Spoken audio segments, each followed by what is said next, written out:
Zainab, putri Nabi yang teguh imannya. Sayyidah Zainab besar dalam lingkungan keluarga yang terhormat dan beradab, karena kedua orang tuanya adalah pengusaha yang sukses. Namun tidak lantas membuat Sayyidah Zainab bermanja-manja. Beliau justru rajin membantu sang bunda melakukan aktivitas rumah tangga. Sayyidah Zainab juga sangat sayang dan rajin mengasuh ketiga orang adiknya, yaitu Ruqayyah, Ummu Kulsum, dan Fatimah.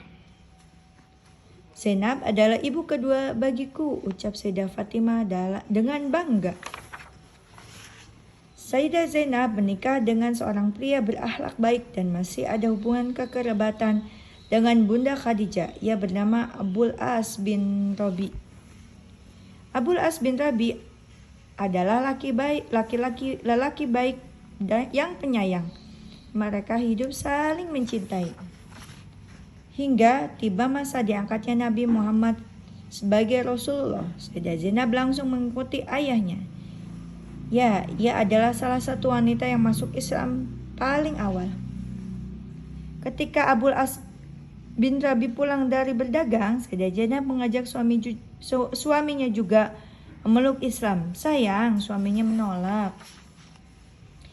Pada tahun 624 Masehi, terjadi Perang Badar di Madinah antara umat Muslim dan kaum kafir Makkah. Abul As bin Rabi ikut berperang sebagai kaum kafir. Atas pertolongan Allah, Perang Badar berhasil dimenangkan umat Islam, sehingga kaum kafir yang kalah menjadi tawanan pasukan Muslim, termasuk Abul As bin Rabi, suaminya Sayyidah Zainab. Karena iba, Sayyidah Zainab mengirimkan tebusan untuk suaminya, yaitu sebuah kalung hadiah dari Bunda Khadijah ketika dia menjadi pengantin dulu. Ketika mendapati barang tebusan tersebut, Rasulullah menangis. Beliau tahu bahwa itu adalah kalung kesayangan Zainab. Rasulullah meminta izin kepada para sahabatnya untuk membebaskan Abul As. Kaum muslim yang mengetahui kesedihan hati Rasul sepakat untuk mengembalikan kalung milik Sayyidah Zainab dan membebaskan Abul As bin Rabi. Namun Rasulullah memberikan sebuah syarat, kau harus mengembalikan Zainab kepadaku karena kalian tidak seiman. Dengan berat hati Abul As bin Rabi menyetujuinya.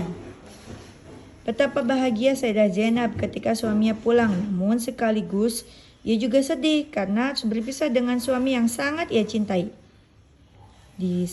Disinilah keteguhan iman Sayyidah Zainab diuji. Namun kedudukan Allah dan Rasulnya tetap paling tinggi di hatinya. Ia rela berpisah dengan orang yang ia cintai demi mentaati syariat agama. Sayyidah Zainab akhirnya kembali ke rumah Rasulullah. Ia akhirnya hidup terpisah dengan suaminya. 5 tahun kemudian ketika sedang berdagang, pasukan muslim berhasil mengamankan harta dagangan milik orang kafir, salah satunya barang dagangan milik Abul As bin Rabi.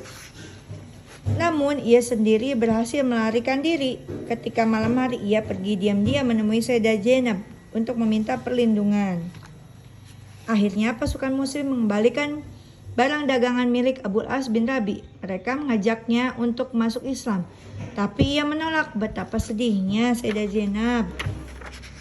Setelah kembali pulang, Abul As bin Rabi mengembalikan barang dagangan titipan para pembeli. Ia bertanya, apakah masih ada harta kalian yang belum aku kembalikan? Para pembeli dan pedagang itu menjawab, engkau benar-benar orang yang mulia dan menepati janji. Semoga Allah memberikan balasan yang baik untukmu. Setelah itu berkata Abul As bin Rabi, sungguhnya aku bersaksi bahwa tiada Tuhan selain Allah dan Muhammad adalah utusannya. Demi Allah, tidak ada yang menahanku untuk masuk Islam saat itu, kecuali aku khawatir kalian menyangka bahwa aku memakan harta kalian. Tapi sekarang aku masuk Islam. Abul As bin Rabi pun segera menemui Sayyidah Zainab. Rasulullah dan umat muslim menyambutnya dengan haru. Mereka lalu meneruskan hidup yang bahagia di bawah keimanan. Pada tahun ke-8 Hijriah, Sayyidah Zainab berpulang ke rahmatullah setelah diuji oleh Allah dengan penyakit yang dideritanya. Abul As menangisi kepergian beliau hingga menyebabkan orang-orang sekitarnya turut menangis. Kemudian Rasulullah SAW datang dalam keadaan sedih dan beliau berkata kepada para wanita agar mereka memandikan jenazah Sayyidah Zainab. Tatkala prosesi mandi telah usai, beliau memberikan kain penutup saya berkata, pakaikanlah ini kepadanya. Tak lama setelah kepergian Sayyidah Zainab, sang suami meninggal dunia. Kasih sayang mereka akan berlanjut di surga insya-Allah. Selamat beristirahat, wahai Sayyidah mulia. Cintamu pada seorang hamba tak mengalahkan cinta tertinggi untuk Allah Subhanahu wa Ta'ala dan Rasulnya. Pesan hikmah. Siapa orang yang paling kamu sayangi? Apakah ayah, ibu, adik, kakek, nenek, atau yang lainnya? Saling menyayangi itu bagus, namun ingat, kita harus saling menyayangi karena Allah Ta'ala. Cinta tertinggi kita haruslah untuk Allah dan Rasulnya. Lalu cinta pada orang tua, seperti Sayyidah Zainab, bagaimanapun ia mencintai suaminya, cinta kepada Allah dan Rasulnya tetap paling utama. Yuk kita teladani Sayyidah Zainab. Doa ketetapan hati dalam beriman. Ya muqallibal qulub, sabit qalbi ala dinika. Ya Tuhan kami yang membolak-balikan hati, tetapkanlah hatiku untuk selalu berpegang pada agamamu. Hadis riwayat Tirmizi.